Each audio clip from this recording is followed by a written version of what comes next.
Wow, look at all that loot. You must have gotten really lucky in dungeons or through supply drops. Nope, I just talked to this dude. If you catch a lot of different species of pals, he has a mission, and then you get some crazy rewards from it. So that is what this video is going to be about. Palworld Missions OP.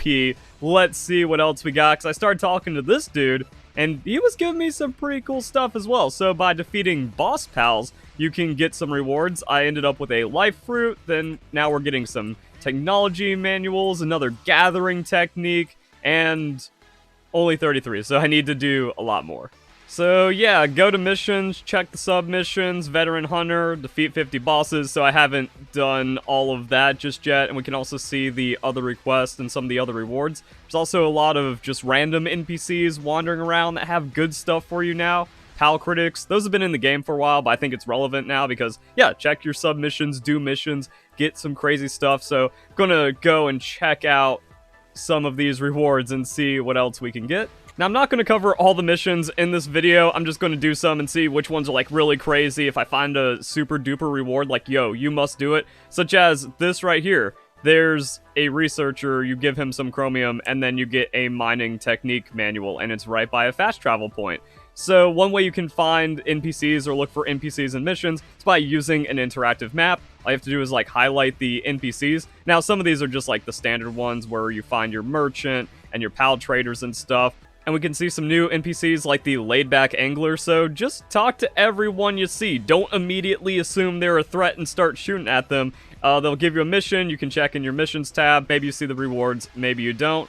Also, we have the Pal Critics. So again, these guys have already been in the game, but they are worth doing, and you can even check the reward tables. So depending on like which ones you show and how much you progressed, there's going to be kind of like a boss or a rare pal that you show at the end for a really big reward. So early on, you can get a speed remedy. I guess it's alright. Silver key, high grade technical manual just for showing a couple pals.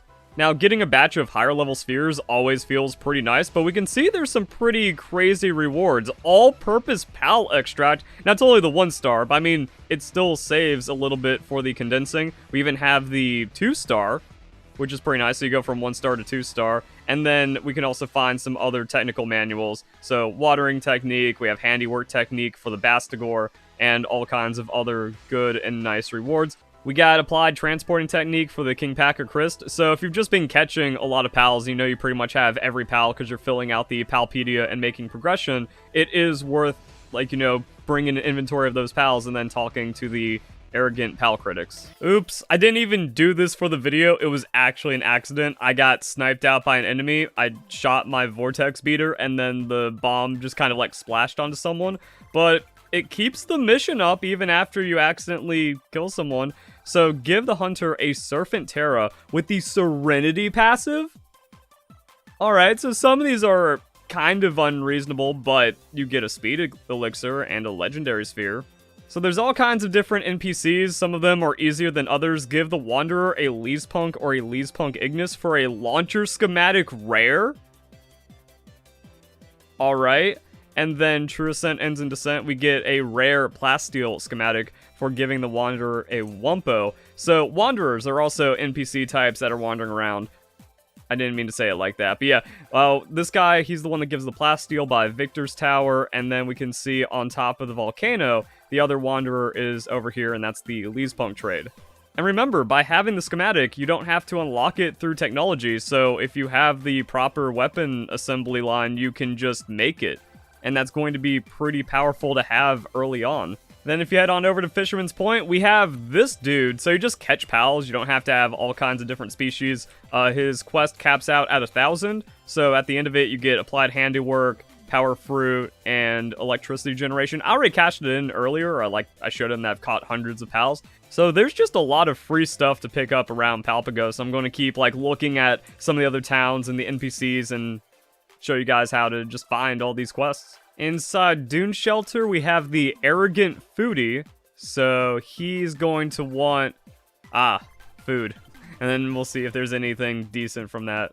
Alright, 5 silver keys. And then we got pancakes. So I haven't seen a loot table on Palworld DB yet, so that might just update on some website or some guide somewhere about the Arrogant Critic.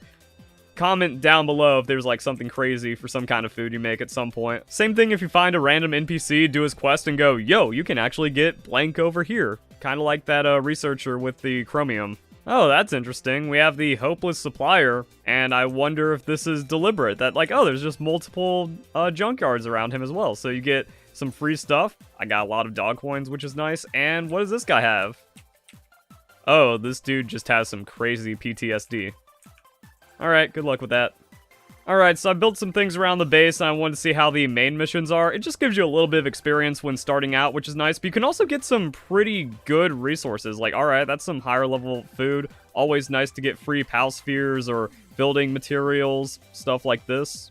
So doing the main missions looks good for quality of life and a playthrough. Also, since we're just talking about, like, NPCs and stuff, it really seems like the bounties are extra worth. You can use the bounty tokens for the implant chips on the surgery table, and also more of those boss kills are going to help with some of the quests. So you don't want to ignore bosses, you don't want to ignore alpha pals. Predator pals are also pretty good for just clearing out when you see them. And then we have other rewards you can get from the bounty tokens. So yeah, artisan, burly body, muscle head, skill fruits if you really need them, and then just little bits of extra stuff. So depending on your playthrough and how far you are in the game and all the stuff you have, yeah, it might just be worth doing runs of taking out the bounties whenever they respawn. Because like, you get on a jet dragon, this seems pretty easy where you just go like 1, 2, 3, 4, 5. Boom, that's going to be a lot of tokens, and that's an implant chip right there. We have the single player arena now. So you go in the arena, you just quickly defeat people, and then you can get some of these battle tickets, and you use those for trades. So we have other implants. This is actually a really long and tedious and annoying farm, because you only get like 10 to 20 battle tickets for a master rank battle. So that's going to be a few hours of grinding if you want to get these schematics. However, the schematics also drop from other places, so I'll show that here in a bit.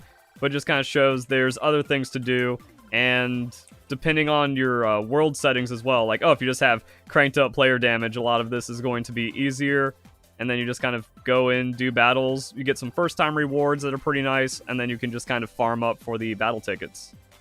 So yeah, this is pretty cool if you haven't done anything on the arena. I'm just kind of mixed on it because, yeah, it's just some kind of brain AFK farm, especially if you already have, like, a maxed out team. But to beat the higher tier fights, especially the master rank, it's actually, like, rather difficult. And you do need, like, fully maxed out crazy pals, or else you're just going to lose. I did the diamond rank one just because I don't have, like, an actual team. Rocket launcher is really powerful. So your strength as a tamer is also really good. Like, you want to contribute as much as your pals. The battle whistles are good. Unfortunately, you don't really get anything for climbing the ranks, so I was kind of hoping like, oh, it's actually worth doing hundreds of battles so you can get like all these battle points and stuff. And then when you go through these, there's actually some really good first time rewards, so at least you can get a good bulk of battle tickets. I just wish there was a bit more to it. I expect the system to get fleshed out, but right now it's pretty bare bones. It's just like an AFK brain grind that once you have your setup, once you have your weapons, just kind of unga bunga it and spend a lot of time to get these things. But the whistles are really nice, the implants are really nice. Holy Burst, that's actually super duper farmable, where it's like, oh, I just take out 3 master rank ones. Boom, done, easy. Spend 5 to 10 minutes doing diamond rank if you don't have like fully maxed out super duper end game pals, and then you can still get some of the best skill fruits in the game. Also in the starting area, it looks like there's a lot of different NPCs, so I probably like help set you up with the quest, gives you some extra rewards. So yeah, pay attention. Like I said, if you find something crazy, comment down below. I imagine this archaeological society researcher is going to be like the other researcher and probably gives you a manual or something, and it's not going to be a super difficult mission. And then I'll admit in my weapons guide, I did kind of mess up because I saw like the legendary schematics and I went, oh, instead of taking on the oil rig or defeating some kind of boss, that's how you're going to get the legendary schematic. But no, there's going to be multiple ways of getting it. Super duper RNG luck is also in play. Neptilius drops the legendary charge rifle schematic, which is the only Coralum weapon to worry about unless you do some kind of like really weird Willaska farm and you have like an insane amount of Coralum and Hexalite.